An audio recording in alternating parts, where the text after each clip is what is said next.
So, pregnancy was something that terrified me for a very long time.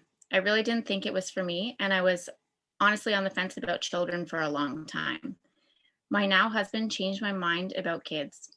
I just looked at him one day and knew that he was meant to be a dad and that I absolutely didn't want to miss out on that adventure with him. On our way to trying to have a baby, I talked to all of my friends who had babies before me, which was nearly everyone because we're old and the last of our friends to pull the trigger.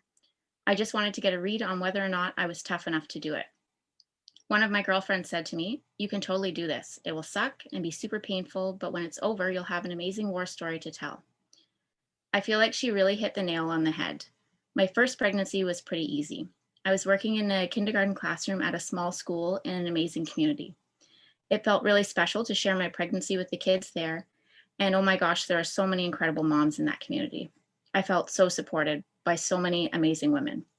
I felt really lucky. The birth of our first was definitely not what we had hoped for. I went 10 days past my due date before being induced, which was my biggest fear. You hear so many people talk about the intensity of pain when induced. I made it through hours of labor, asked for an epidural, got to 10 centimeters, pushed for a while, but our baby wasn't in a great position, and he had a huge head. He ended up in distress, so I had to have a C-section. At the time, I just moved past everything and worked on learning how to be a new mom.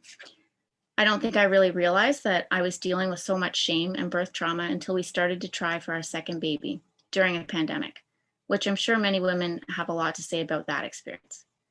This time, I really had to be open with myself, my husband, and our doctors so that I could accept that a planned C-section was the safest option.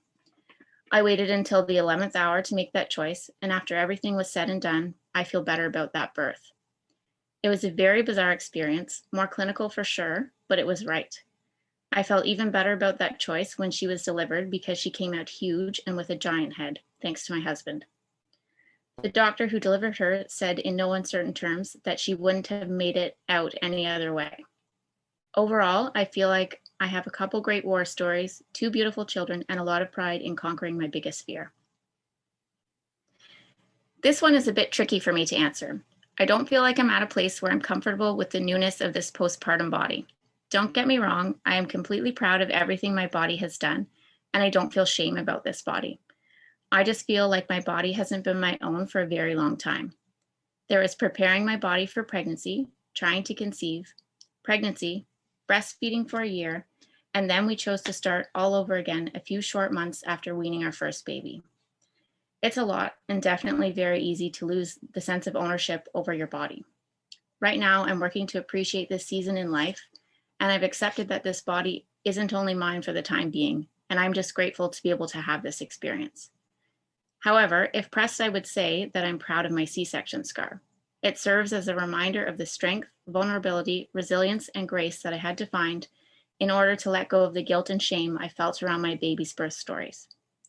Now being a C-section mom is something that makes me feel like a bit of a badass, and I want to be someone who is open about the experience. It can be a bit of a mind fuck, and I think it helps to be able to find someone who has been through it and is willing to talk openly about it.